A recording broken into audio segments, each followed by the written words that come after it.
Hello everyone, I am Kayla, the maker and creator behind Crochet by Kayla, and welcome back to my channel.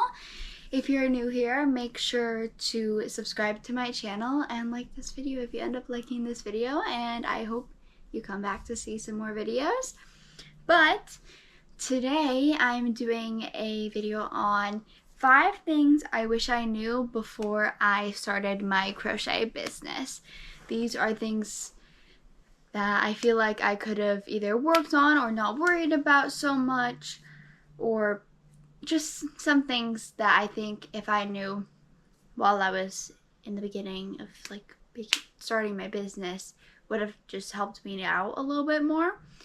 But with all that said, let's get to the actual video. Okay, the number one thing that I wish I knew is how much time it can really take to gain traction. Because what you see on Instagram, what you see everywhere on social media is that you see all these small businesses where they are today, not where they started. You are seeing all of your other fellow crocheters at a point in their business where they are multiple years in, or if they're not multiple years in, they had a video go crazy viral that took them from way over here to like one of the top sellers. And it just takes like one crazy like viral video for that to happen, but maybe you won't have a viral video for a very long time, and that won't happen for you. So something that made me feel a little discouraged was that I couldn't get sales. Like, I had my shop open for a very, very, very long time before I got a single sale, and then I got one sale, and I didn't get any more for a few months. Not saying that's gonna happen to you. I started my shop when I was 13. I wasn't 100% sure on how to run an Etsy. I didn't know how to work the listings correctly, and I'm finally going to give Etsy another chance selling finished items wise, because after a while, after about a year of doing that, I kind of gave up and just did patterns. So please do not get discouraged with that.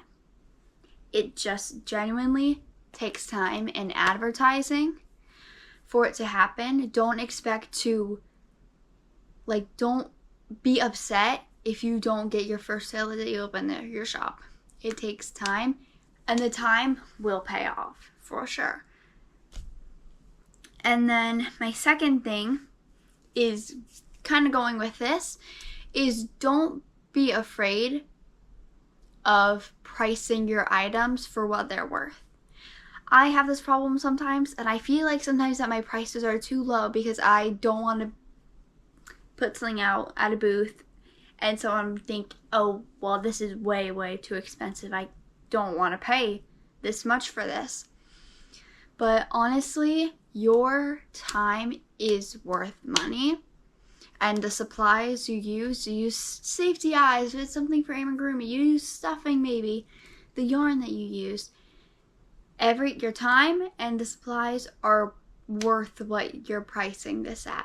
I've seen a few people use like different apps that you can time how long something took you to make, and then put in like how much you want to be paid per hour. And I think you put in like a few other variables, like the amount of yarn it took and all. And I've heard lots of people say that that really helps them price stuff. What I kind of go off of is, like, if I have a new item that I'm bringing into a market, I go, okay, well, this didn't take me as much time as this that I have for $20 at my market, but it took me more time and more yarn than this that I usually sell for $12. Oh, so I'm going to put this at like 15 or 18, whatever I think is more fitting for the item. So that definitely helps me a lot, is also going in between what I already have set and the prices that I'm like, I know this is the exact price that I want this at, and it makes sense too. Okay, and then the third thing, kind of going back to the Etsy thing a little bit, is when I was first starting out with Etsy, I'm thinking, I'm watching all these videos to get all this information about the fees, this, what you need, this, and you see all these people with these fancy, you got fancy stickers with your logo on them, a trillion business cards, fancy packaging, and a label printer to do it all at home, and like some beautiful packaging, like envelopes and all. Do not worry about having a million fancy things right away. You'll get to that time in your shop where if you want to get all those fancy things and to make it more like organized and like collectively like go together, for sure do it. But I was thinking, oh no, I don't have all this stuff. But that's not going to make the product a person is getting less amazing, if that makes sense. Like, it's not going to take away from what they ordered. It's just all additional stuff. Like, the person that orders from you is not going to know that, oh, you didn't print this at your at-home label maker. If, like, you went to the post office and got the label printed. Like, don't worry about some small stuff that the buyer isn't going to care about. They care about the product that they order, that they're receiving it, and it's what they expected to be getting. So don't worry about a bunch of fancy stuff right away.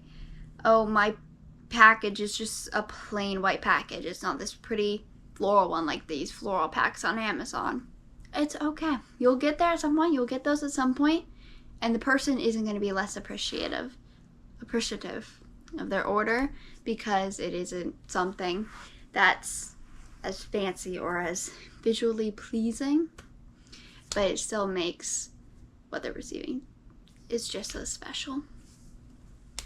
Okay, and then now we have, it kind of goes back to the first one about gaining traction. It's okay for it not to be happening right away, but don't compare your success to other people in the industry.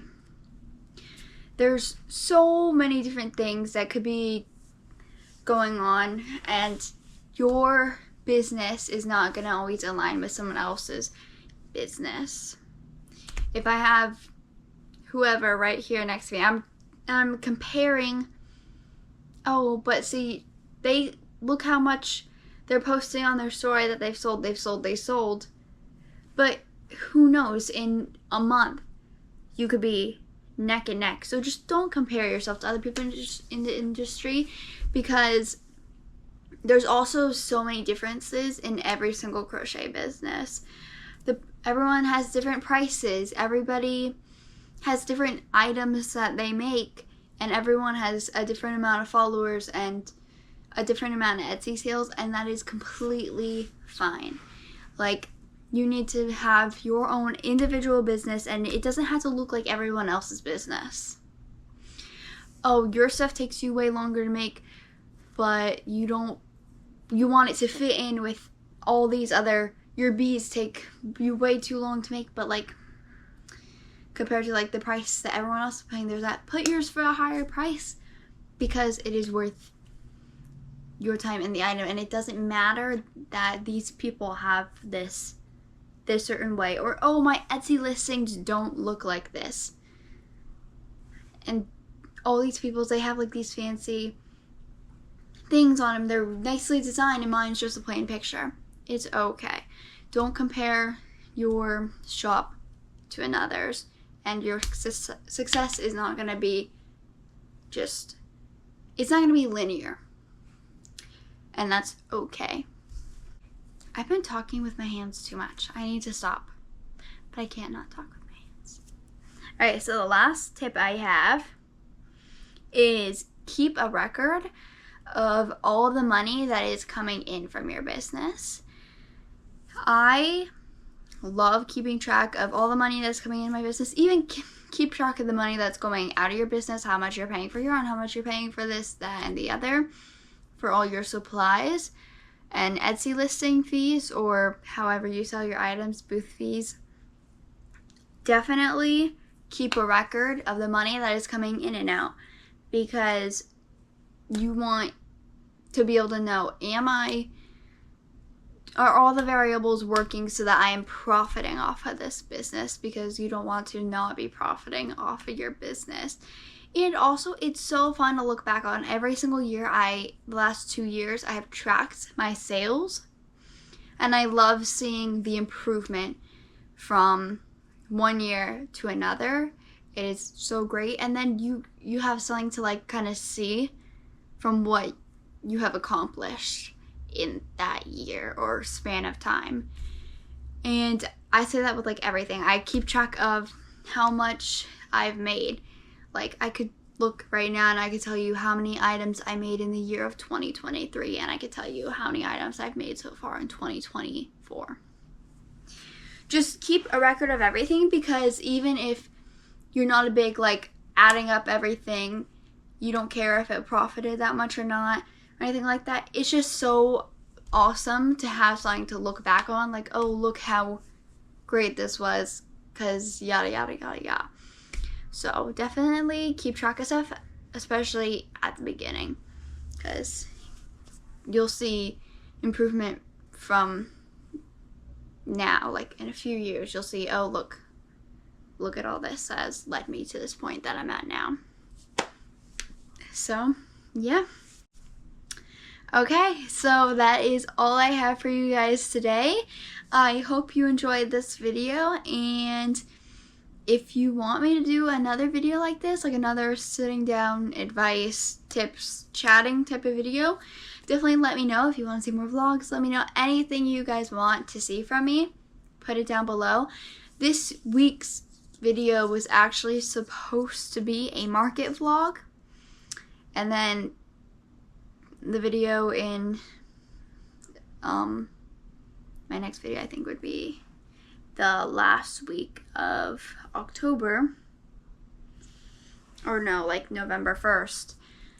It was supposed to be a market recap, but my October market sadly did get canceled due to the hurricane that hit Florida last week.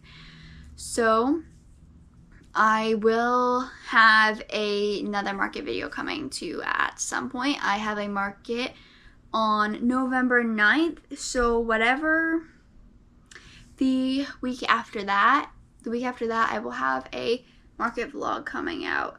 And then depending on how much I film at the market, maybe the next video would be a recap for that. But I do have another video to film in between now and then, so make sure to give me any suggestions you guys would want. And I'm actually currently filming another video, but I'm not sure when I'll be able to post that one, because it's kind of like it's a long form content video. But it's not going to be a crazy long video. It's going to be a longer video than normal, but it's like over a span of time. It's a little hint. I don't think you guys are going to guess what this is, because I haven't seen this done. So I'm very excited about that. But make sure to check out the link in my bio, follow all my social media, subscribe, and like this video. And I will see you guys next time on my next video on November 1st. And hoping to get to 1,000 subscribers. Bye!